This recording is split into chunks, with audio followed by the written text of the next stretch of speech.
Students chapter 7 માં હવે આજે આપણે આગળ વાત કરીએ તો લાસ્ટ ટાઈમ આપણે એટલે કે આના અગાઉના લેક્ચરમાં એમસીક્યુ ની ચર્ચા કરી હતી બરાબર અને એ જ દિવસે ડાઉનલોડ સેક્શનમાં એક પીડીએફ ફાઇલ એમસીક્યુ ની તમારા પ્રેક્ટિસ માટે મૂકેલી હતી એનું સોલ્યુશન પણ હવે આપણે આ દિવસે મૂકી દઈશું બરાબર तो सोल्यूशन पण तमे जोई लेशो અને કદાચ કોઈ એમસીક્યુ ન ખ્યાલ આવે તો તમે મને જણાવી પણ શકો છો બરાબર પૂછી લેવાનું કદાચ કઈ ડાઉટ હોય તો તમે પૂછી શકો છો બરાબર છે આજના લેક્ચરમાં પણ આપણે એમસીક્યુ ને જ આગળ કન્ટિન્યુ કરવાના છીએ ઓકે સાચો હવે લાસ્ટ લેક્ચરમાં આપણે એમસીક્યુ 15 એટલે કે 15 એમસીક્યુ આપણે ગણ્યા હતા तो आज આપણે શરૂઆત કરીએ एमसीक्यू नंबर 16 थी तो समझो एमसीक्यू नंबर 16 આગળ આપણે एमसीक्यू જોઈએ एमसीक्यू છે एलसीआर परिपथમાં एसी प्राप्ति स्थानની કોણીય આવૃત્તિ ઘટાડતા કેપેસિટિવ રિએક્ટન્સ ખાલી જગ્યા અને ઇન્ડક્ટિવ રિએક્ટન્સ ખાલી જગ્યા હવે સમજો एमसीक्यू આ રીતે છે આપણે એલસીઆર શ્રેણી પરિપથ આપેલો છે એમાં કોણીય આવૃત્તિને ઘટાડતા કોણીય આવૃત્તિ એટલે કે ઓમેગાના મૂલ્યમાં આપણે શું કરવાનો છે ઘટાડો કરીએ તો આ પરિસ્થિતિમાં કેપેસિટિવ રિએક્ટન્સ એટલે કે XC અને બીજો આપણે કીધું છે ઇન્ડક્ટિવ રિએક્ટન્સ એટલે કે XL તો XL ઇક્વેશન 1/ઓમેગા C જ્યારે XL ઇક્વેશન લખી શકીએ આપણે ઓમેગા L चलो आ रीते આપણે બે ઇક્વેશન છે x = 1/ઓમેગા c અને xl = ઓમેગા l બરાબર હવે સમજો હવે આપણે કહે છે કે કોણીય આવૃત્તિમાં આપણે શું કરીએ ઘટાડો તો આ પરિસ્થિતિમાં xc અને xl ના મૂલ્યો વધે ઘટે એ આપણે જણાવવાનું છે બરાબર તો સમજો કે કોણીય આવૃત્તિ ઓમેગા ના મૂલ્યમાં આપણે શું કરીએ ઘટાડો તો આ પરિસ્થિતિમાં xc ના મૂલ્યમાં શું થાય વધારો એટલે કે કેપેસિટિવ રિએક્ટન્સ વધશે જ્યારે ઓમેગા ના મૂલ્યમાં કરીએ આપણે ઘટાડો તો એ પરિસ્થિતિમાં ઇન્ડક્ટિવ રિએક્ટન્સમાં શું થશે ઘટાડો બરાબર તો સમજો તો આ પરિસ્થિતિમાં આપણે કહી શકીએ કે એમસીક્યુ નો જવાબ કે એલસીઆર શ્રેણી પરિપથમાં જ્યારે અનુનાદીય કોણીય આવૃત્તિના મૂલ્યમાં આપણે શું કરીએ ઘટાડો जो अनुनादीय कोणीय आवृत्तिમાં ઘટાડો કરીએ તો એ પરિસ્થિતિમાં કેપેસિટિવ રિએક્ટન્સ વધે જ્યારે ઇન્ડક્ટિવ રિએક્ટન્સ ઘટે છે એટલે કે એક ખાલી જગ્યામાં શું જવાબ આવશે વધે બીજામાં શું લખશે ઘટે બરાબર સાચું જોઈએ એના પછીનો નેક્સ્ટ એમસીક્યુ નંબર 17 સાચું આપણો આશા એ છે કે બધા ટોપિક કવર થાય એ પ્રમાણે આપણે એમસીક્યુ ગણીએ સાચું નેક્સ્ટ એમસીક્યુ આપણે એવું કીધું છે કે એલસી શ્રેણી એસી પરિપથ માટે રકમો એકવાર શાંતિથી આખી વાંચીશ બરાબર એટલે ખાસ સમજજો અને એ પ્રમાણે તમારે લખી લેવાનું એમસીક્યુ તમે બોર્ડ ઉપરથી ગણી શકો છો ફરીથી વાંચો સમજો એલસી શ્રેણી એસી પરિપથ માટે XL > XC હોય તો પ્રવાહ એ વોલ્ટેજ કરતા કડામાં ખાલી જગ્યા હોય છે સમજો હવે એમસીક્યુ માં તમને કીધું છે કન્ડિશન XL > XC તો આ પરિસ્થિતિમાં પ્રવાહ અને વોલ્ટેજ વચ્ચેનો કડા સંબંધ આપણે કીધો છે તો રકમમાં તમને આપ્યું છે XL > XC એટલે કે પરિપથમાં પરિપથ આપણે કયો કહી શકીએ तो XL > XC છે તો એનો અર્થ શું થાય પરિપથને આપણે ઇન્ડક્ટિવ પરિપથ કહી શકીએ હવે જો ઇન્ડક્ટિવ પરિપથ હોય તો આ પરિસ્થિતિમાં આપણે ભણી ગયા કે પ્રવાહ એ વોલ્ટેજ કરતા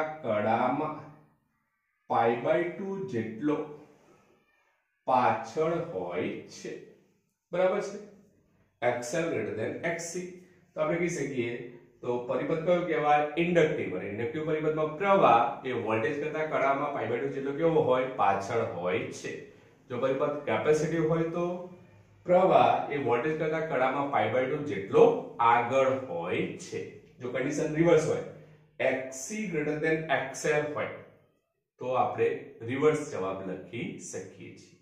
બરાબર, તો આ ખાસ વાંચવાનું, પરિસ્થિતિ કઈ આપી છે એના પ્રમાણે જવાબ લખવાનો। ઓકે, સાચું। જોઈએ એના પછી નેક્સ્ટ એમસીક્યુ, એમસીક્યુ નંબર 18।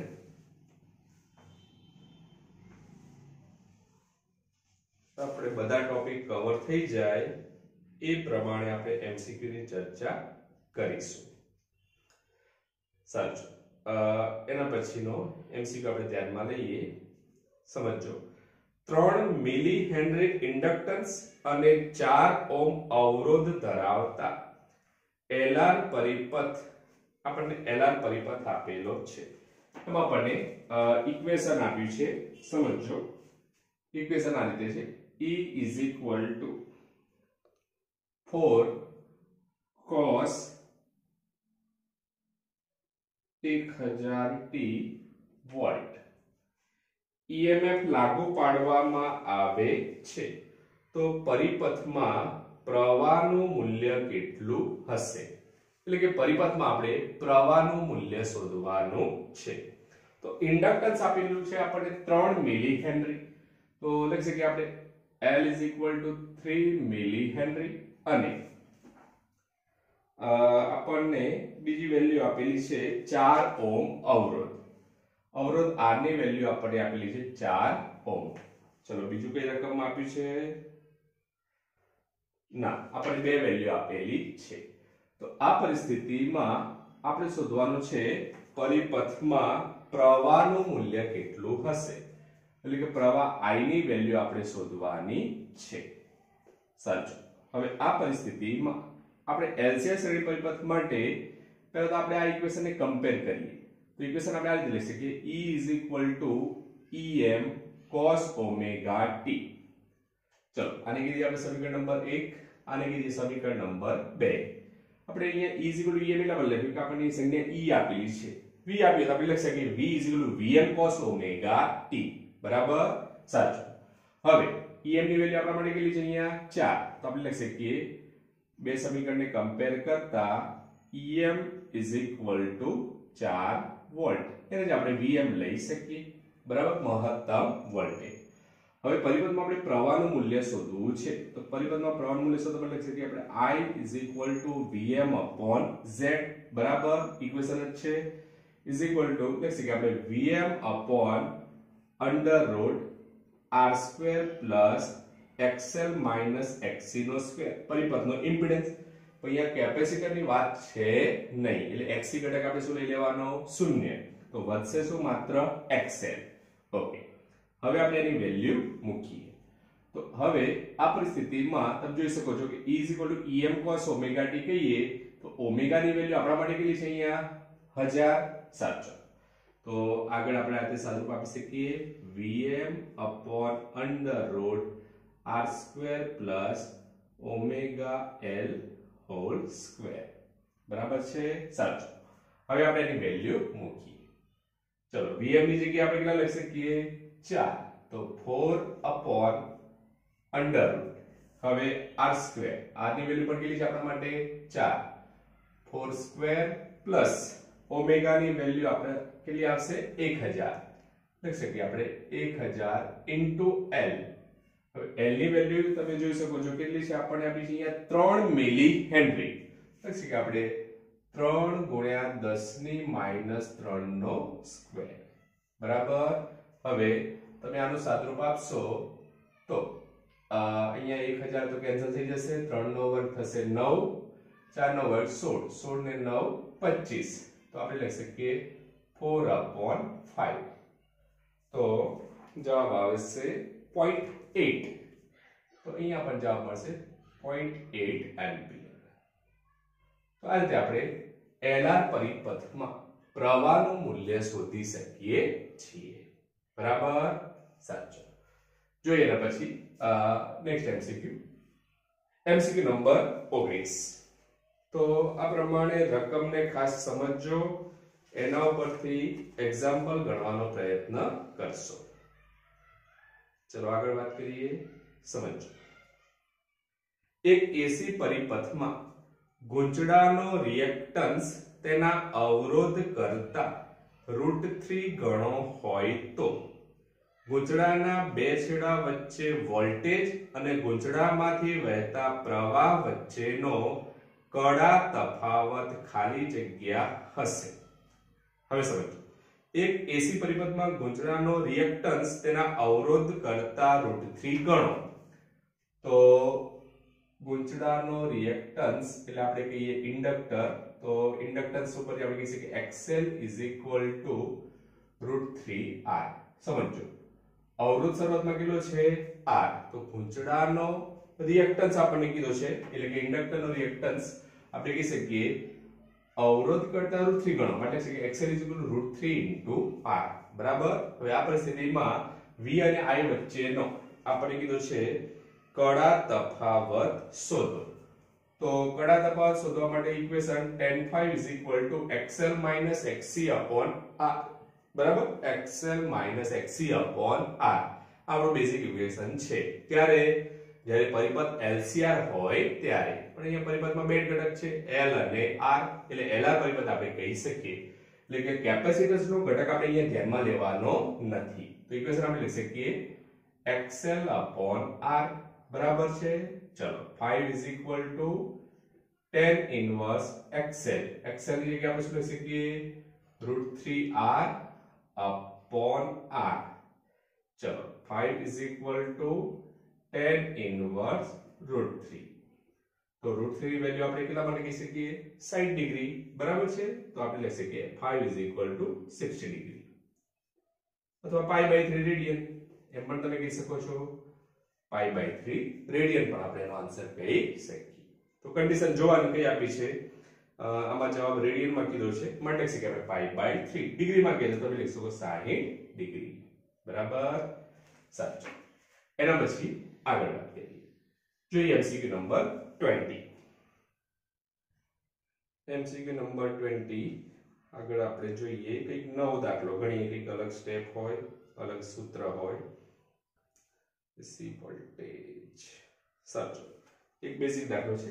આજે આપણને આપ્યું છે, પહેલા હું રકમ વાંચી લઉં.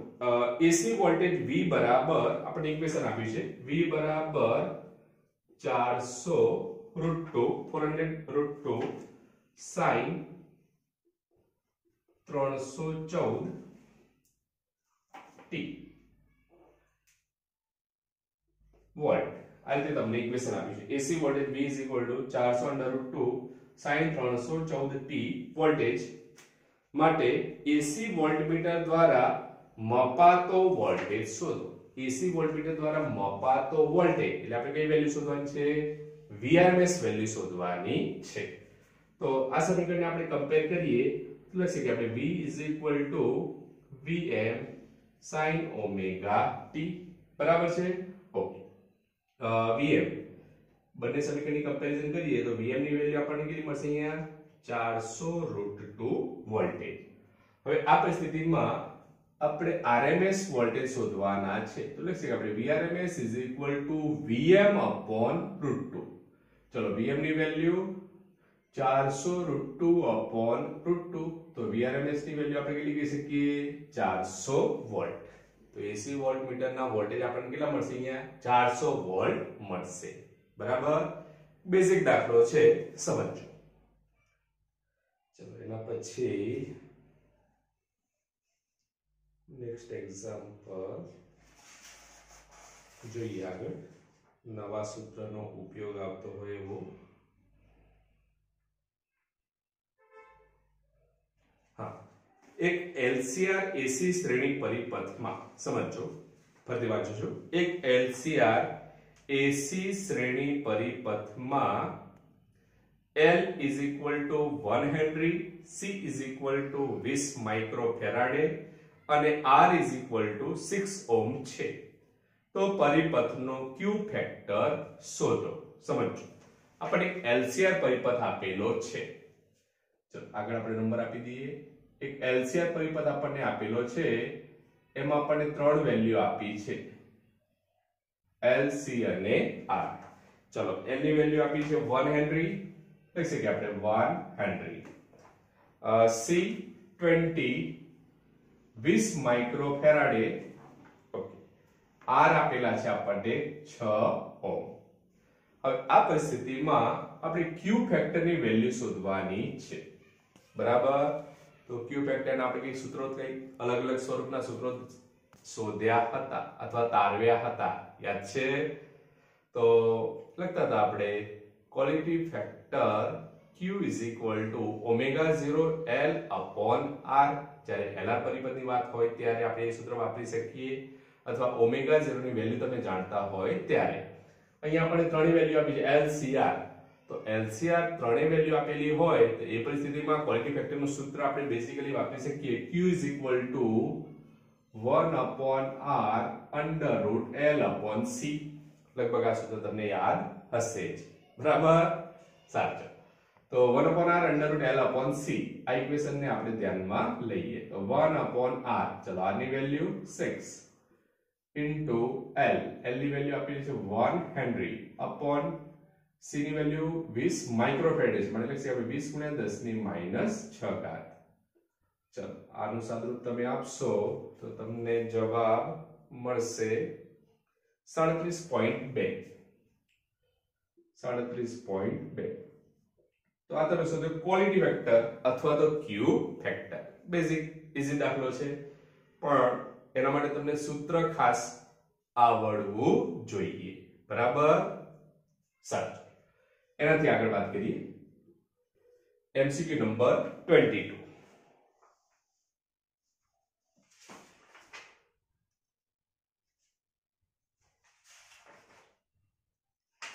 ચલો પ્રશ્ન છે, સમજો.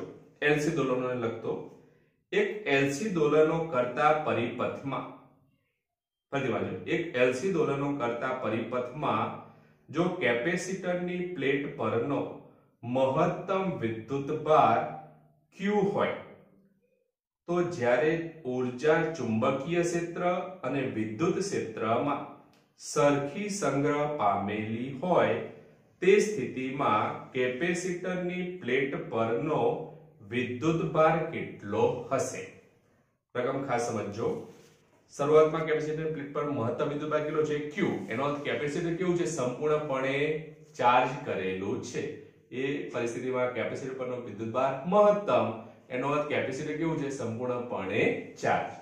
તો આ પરિસ્થિતિમાં આપણે કહી શકીએ કે ધારો કે શરૂઆતમાં પ્રારંભિક સ્થિતિમાં કેપેસિટર સંપૂર્ણ ચાર્જ હોવાથી એના ઉપર સંગ્રહિત ઊર્જા આપણે કહી શકીએ U is equal to Q²/2C. બરાબર, વિદ્યુતભાર આપણે મહત્તમ વિદ્યુતભારને અહીં શું કીધું છે? Q. આપણે લખી શકીએ U is equal to Q²/2C. આ ક્યારે? શરૂઆતની પ્રારંભિક સ્થિતિમાં કેપેસિટર કેવું છે? સંપૂર્ણપણે ચાર્જ. હવે કન્ડિશન શું કહે છે સમજો. જ્યારે ઊર્જા ચુંબકીય ક્ષેત્ર અને વિદ્યુત ક્ષેત્રમાં સરખી સંગ્રહ પામેલી હોય. હવે કેપેસિટર પરથી ઊર્જા ક્યાંમાં જાય? ઇન્ડક્ટરમાં. તો ઇન્ડક્ટરમાં ઊર્જા કયા સ્વરૂપે સંગ્રહ પામે? ચુંબકીય ઊર્જા સ્વરૂપે. કેપેસિટરમાં ઊર્જા કયા સ્વરૂપમાં હોય? વિદ્યુત ઊર્જા. તો હવે કેપેસિટર અને ઇન્ડક્ટરમાં ઊર્જા સંગ્રહ પામે છે એ કેવી હોય? સમાન હોય. એટલે કે કેપેસિટર પર ઊર્જા હવે પહેલા કરતા કેવી થાય? અડધી થાય. બરાબર, તો આ પરિસ્થિતિમાં ઊર્જાનું મૂલ્ય હવે શું થઈ ગયું? કેપેસિટર પર અડધું. કેમ અડધું? કારણ કે અડધી ઊર્જા ઇન્ડક્ટરમાં કયા સ્વરૂપે સંગ્રહ પામી? ચુંબકીય ઊર્જા સ્વરૂપે. તો આ પરિસ્થિતિમાં હવે આપણે કીધું છે કે કેપેસિટર પરનો વિદ્યુતભાર કેટલો હશે એ આપણે શોધવાનું છે. તો આપણે કહી શકીએ કે હવે કેપેસિટર પર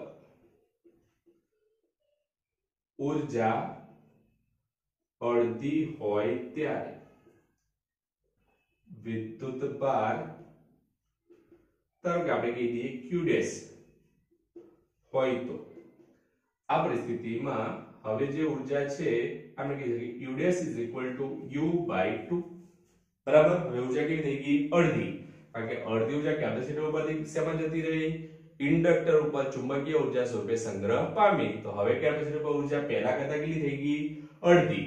આ પરિસ્થિતિમાં વિદ્યુતભાર ધારો કે કેટલો છે? Q' એ આપણે શોધવાનો છે. બરાબર છે લખી શકાય u dash is equal to u by 2 માટે u dash is equal to u ની જગ્યાએ આપણે શું લખી શકીએ q square upon 2c q square upon 2c into 2 બરાબર સાચું હવે u dash ની જગ્યાએ આપણે લખી શકીએ q dash square upon 2c તો સામે આપણે લખી શકીએ q square upon 4c તો અહીંયા અથવા 2c લખીએ આપણે 2c કેન્સલ કરી દઈએ 2c into 2 તો અહીંયા 2c કેન્સલ તો q dash square is equal to q square by 2 તો q dash બરાબર q upon √2 તો આ રીતે આપણે એના વિદ્યુતભારનું મૂલ્ય શોધી શકીએ તો હવે કે આપણે સ્વરૂપમાં વિદ્યુતભાર કેટલો હશે q by √2 જેટલો હશે શરૂઆતમાં કેટલો હતો q હતો હવે કેટલો વધશે q upon √2 જેટલો બરાબર આજે આપણે એને ગણી શકીએ સાચું હવે એનાથી આગળ વાત કરીએ MCQ નંબર 23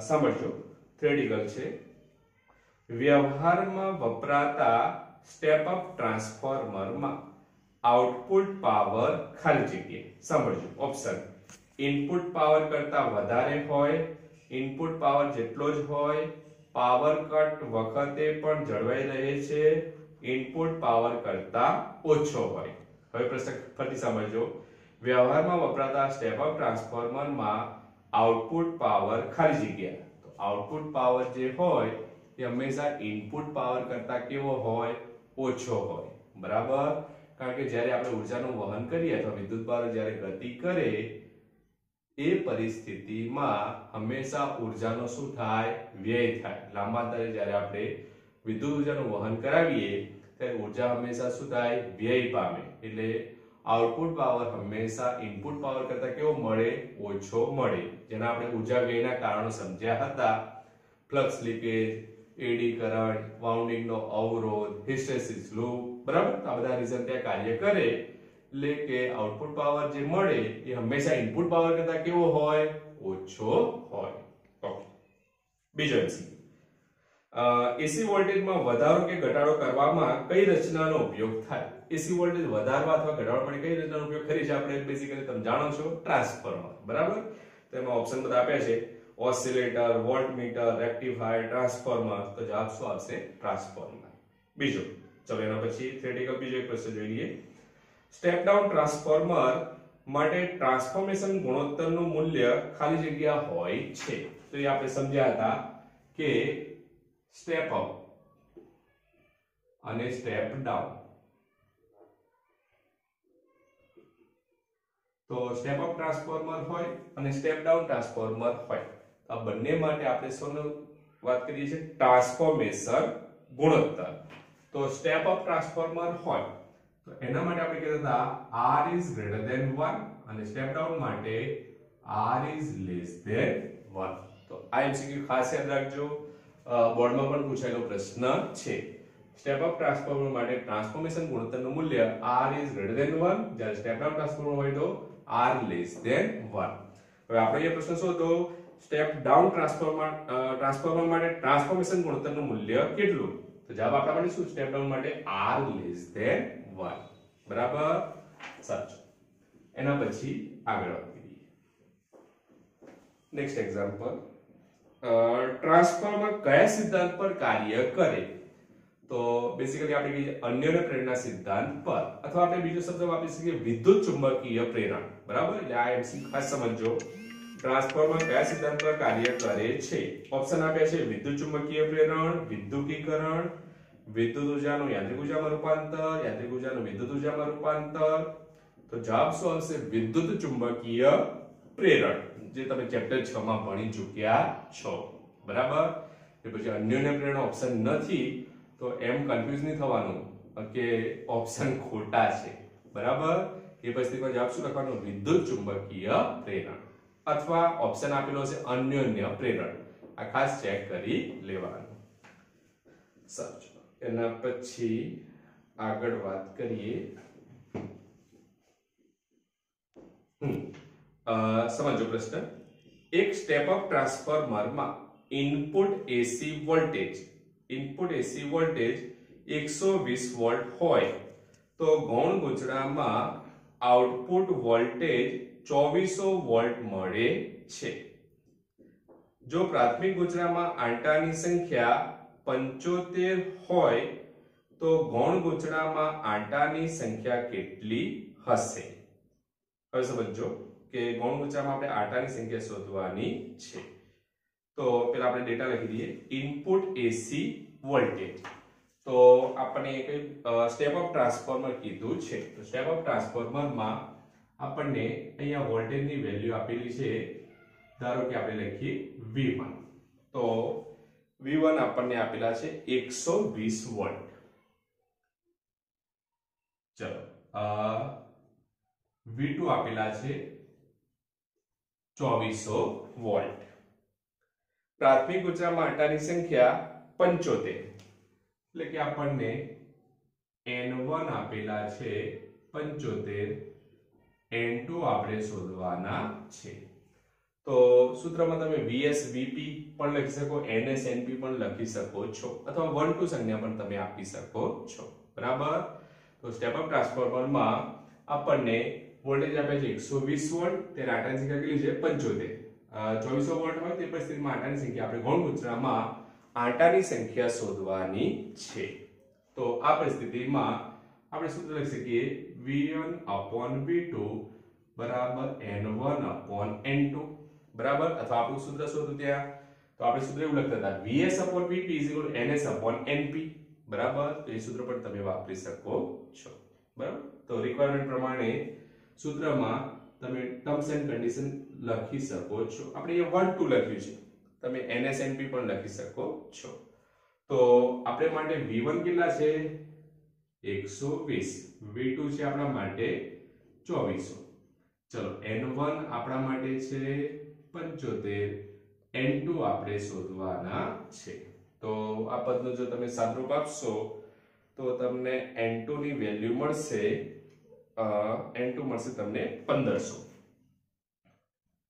N2 ની વેલ્યુ મળશે તમને 1500 આંટાઓ તો આપણે ગૌણ ગૂંચળામાં આંટાની સંખ્યા ગણી શકીએ છીએ બરાબર તો આપણે બેઝિકલી આ MCQ ની આજે ચર્ચા કરી શકીએ બરાબર તો લગભગ છેલ્લો ટોપિક આપણો ટ્રાન્સફોર્મર હતો એના પણ આપણે એક બે MCQ ની ચર્ચા કરી હવે પહેલા આનો સ્ક્રીનશોટ લઈ લેશો